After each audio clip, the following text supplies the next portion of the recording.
Bonjour à toi et bienvenue sur la chaîne Pianéon. Aujourd'hui, on va parler de quelque chose que j'ai réalisé au bout de nombreuses années de pratique, mais que j'aurais aimé avoir pris connaissance plus tôt. Je parle de pouvoir jouer au piano sans partition. Alors, je ne parle pas d'apprendre par cœur la partition et après de rejouer derrière. Non, mais je parle bel et bien d'improviser. De jouer des choses au piano qui n'ont jamais été écrites ou jouées par qui que ce soit. Je sais que de l'extérieur, quand j'étais pas au courant, j'avais pas mis de pied dans ce monde-là, quand je voyais des gens improviser, je trouvais que c'était de la sorcellerie, on comprenait rien, et j'avais l'impression que les gens qui pouvaient improviser, c'était un sorte de don du ciel. Mais en fait, c'est comme tout, ça s'apprend. L'improvisation, ça peut tout à fait s'apprendre, ça repose sur des connaissances théoriques et pratiques. Et c'est ce que je vais décrire dans cette vidéo, qui va donc être consacrée à l'improvisation.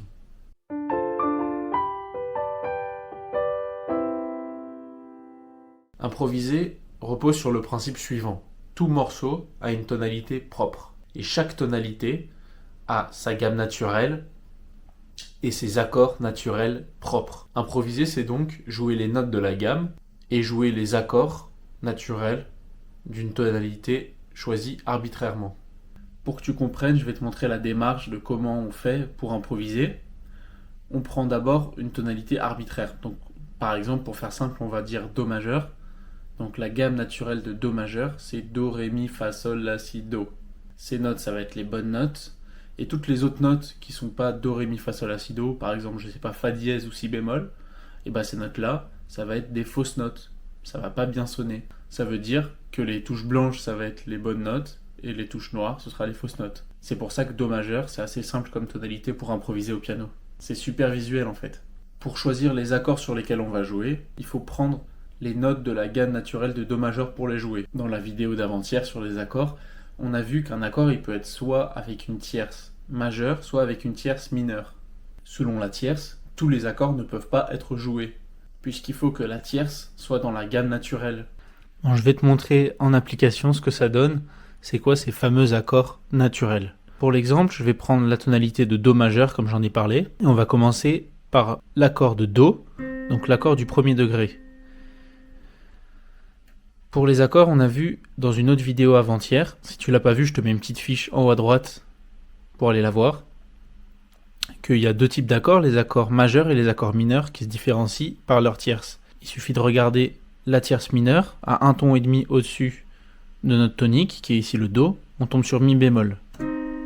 Ou alors, si on a une tierce majeure, c'est deux tons au-dessus du Do. Donc ça nous donnerait Do Mi. Sauf qu'on regarde dans notre gamme naturelle de Do majeur, il n'y a pas de Mi bémol. Donc on va prendre l'accord avec le Mi. Ensuite on rajoute la quinte qui a 3 tons et demi au-dessus de la tonique. On tombe sur le Sol, je revérifie. Un ton, un ton, un ton, ça fait 3 tons, plus un demi-ton. C'est bien le Sol.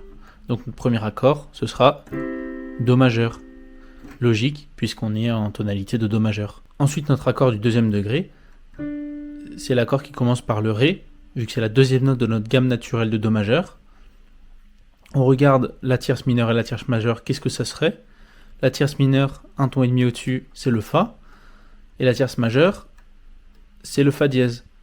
Mais il n'y a pas de Fa dièse dans notre tonalité, dans notre gamme de Do majeur. Donc on va prendre le Fa. Donc notre accord, en rajoutant la quinte à 3 tons et demi au-dessus du Ré, ça donne un Ré mineur, avec le Fa qui a un ton et demi au-dessus du Ré. Je continue. La troisième note dans la gamme de Do majeur, c'est le Mi. On regarde la tierce mineure du Mi, ce que ça donnerait. C'est un Sol, et la tierce majeure, à 2 tons au-dessus du Mi, c'est un Sol dièse. Mais il n'y a toujours pas de Sol dièse dans notre gamme de Do majeur. Donc on prend l'accord où il y a le Sol. On rajoute la quinte, qui est un Si, et on obtient notre accord du troisième degré. C'est le même principe pour les suivants. La quatrième note de notre gamme de Do majeur, c'est un Fa. La tierce mineure, ce serait un Sol dièse. Et la tierce majeure, un La. Il y a un La dans notre gamme de Do majeur, mais il n'y a pas de Sol dièse. Donc on va prendre celle où il y a un La, puisque je rappelle que les notes de nos accords doivent être contenues dans la gamme naturelle. Donc ça nous donne un Fa majeur. Notre quatrième degré est donc juste. Le mot juste, c'est un synonyme du mot majeur, ça veut dire exactement la même chose, mais je ne sais pas pourquoi, pour les 4e et 5e degrés, on dit toujours que c'est des accords justes, au lieu de dire des accords majeurs. Voilà, c'est à retenir, c'est comme un synonyme. Donc notre 4e degré est juste. On a un Fa majeur. Pour notre 5e degré, notre accord de dominante, il commence par la 5e note de la gamme de Do majeur. C'est Do, Ré, Mi, Fa, Sol. Donc maintenant, la 5e note, c'est Sol. On regarde la tierce mineure, c'est un Si bémol. Et la tierce majeure, c'est un Si. Il n'y a pas de Si bémol dans la gamme, donc on prend l'accord avec le Si. On rajoute ensuite la dernière note, qui est le Ré, à 3 tons et demi au-dessus du Sol, et on obtient notre accord de Sol majeur. Donc notre 5e degré est un accord majeur. Ensuite le 6e degré, la tonique est un La, la tierce mineure est un Do, la tierce majeure est un Do dièse. Il n'y a pas de Do dièse dans la gamme de Do majeur, donc l'accord, c'est l'accord mineur, avec les notes La, Do et Mi. Même principe pour le dernier accord, l'accord du 7e degré, Do, Ré, Mi, Fa, Sol, La, Si. La tierce majeure, ce serait à 2 tons au-dessus du Si, donc ce serait un ton, 2 tons, ce serait un Mi bémol, ou autrement dit un Ré dièse, c'est la même chose. Et la tierce mineure, c'est un Ré. C'est le Ré qui est dans la gamme de Do majeur, dont notre accord doit être celui qui contient le Ré. Ici, il faut faire attention en rajoutant la quinte. Parce que si on met la quinte, comme d'habitude, à 3 tons et demi au-dessus de notre note, de notre tonique, donc ici le Si, on tombe sur un Fa dièse. Regardez, un ton, un ton, un ton, un demi-ton. On tombe sur un Fa dièse. Mais c'est un cas particulier parce que le Fa dièse, il n'est pas contenu dans notre gamme naturelle de Do majeur. Donc exceptionnellement, pour le 7e degré, pour la dernière note de notre gamme de Do majeur, il faut abaisser la quinte. Donc au lieu d'avoir une quinte à 3 tons et demi au-dessus du Si, qui serait le Fa dièse, on prend le Fa. On dit que c'est une quinte bémol, parce qu'on l'a abaissé d'un demi-ton. Donc notre accord, au lieu d'être le Si mineur, eh bien ce sera le Si mineur quinte bémol. On vient de voir c'est quoi nos accords naturels sur une tonalité de Do majeur. Mais en réalité, cette configuration d'accords naturels, elle est la même pour toutes les tonalités majeures. Pour toutes les tonalités majeures, notre 1er degré sera majeur, notre 2e degré sera mineur, notre 3e degré mineur, le 4e degré sera majeur, autrement dit juste, le 5e degré pareil sera juste, le 6e degré sera mineur, et le 7e degré, un peu particulier, sera mineur, quinte, bémol. Ça va être le cas pour toutes les tonalités majeures, je dis bien majeures. Pour le démontrer, on va refaire l'exemple sur une tonalité de La majeur. La gamme naturelle de La majeur, c'est La, Si, Do dièse, Ré, Mi, Fa dièse, Sol dièse, La.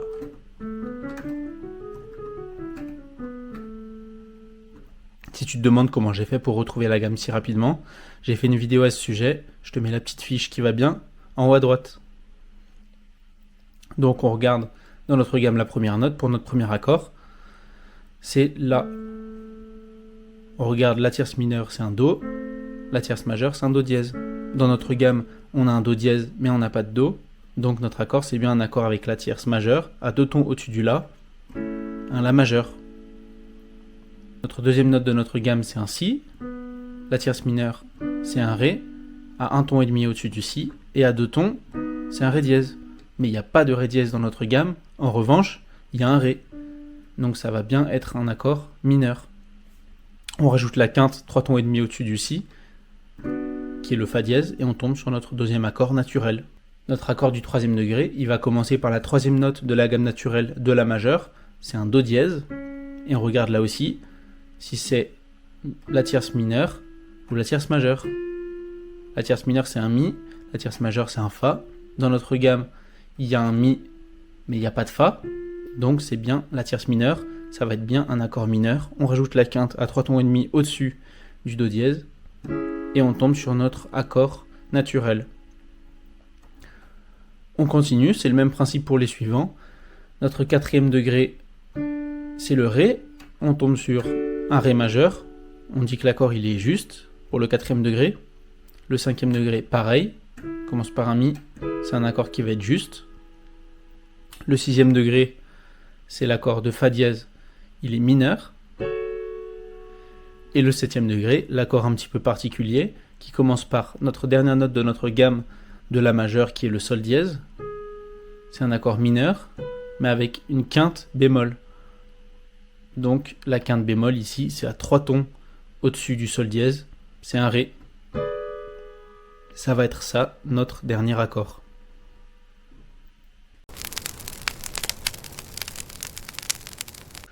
Bon là normalement je vous ai fait un petit peu mal à la tête, mais en fait il y a un autre moyen d'y arriver plus rapidement et plus simplement. Je vous le dis tout de suite. En fait, quand on regarde les notes de la gamme, par exemple si je reprends mon exemple de Do majeur, et bien pour trouver les accords naturels de cette gamme, liés à la tonalité Do majeur, et ben il suffit de prendre une note sur deux. Par exemple l'accord de Do, c'est ça. Disons l'accord de Fa, c'est ça. L'accord de Ré, c'est ça. L'accord de La, c'est ça. En fait, il n'y a même pas besoin de se poser la question de si c'est majeur ou mineur si on prend directement les notes de la gamme. Ça tombe nickel. Mais je trouvais ça intéressant de vous montrer le principe des accords majeurs et mineurs et qu'il y a des accords qui naturellement sont majeurs et d'autres naturellement sont mineurs. Alors maintenant, pour finir, je vais te montrer comment improviser de A à Z, maintenant que tu as compris qu'il y a une tonalité, une gamme naturelle et les accords naturels qu'il faut pour improviser. La première étape, c'est choisir une tonalité. Donc là, pour faire simple, je vais prendre la tonalité de Do majeur. On a notre tonalité. La deuxième étape, c'est de regarder c'est quoi la gamme majeure de notre tonalité majeure. Notre gamme majeure naturelle, c'est Do, Ré, Mi, Fa, Sol, La, Si, Do, comme je l'ai dit tout à l'heure. Et ensuite, on va regarder c'est quoi les accords naturels. On va en prendre quelques-uns arbitrairement. Moi, j'ai choisi de prendre l'accord de Do, l'accord de La, l'accord de Ré et l'accord de Sol. Je vais les jouer 4 fois chacun. C'est les accords du 1er degré, du 6e degré, du 2e degré et du 5e degré. Un enchaînement donc 1, 6, 2, 5. J'ai joué ces accords-là à la main gauche. Et à la main droite, je vais jouer la mélodie. Et pour jouer la mélodie, je vais me servir de toutes les notes blanches, donc toute la gamme de Do majeur. Do, Ré, Mi, Fa, Sol, La, Si, Do. Ça donne ça.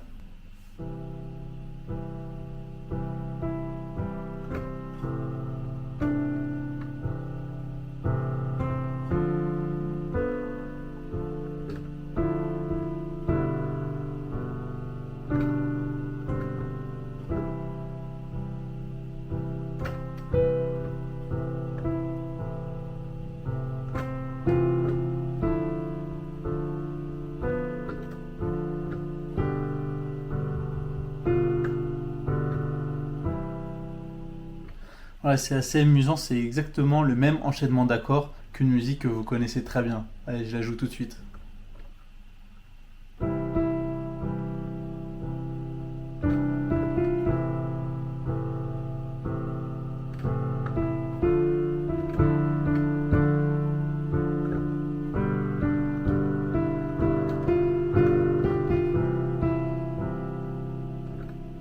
Etc.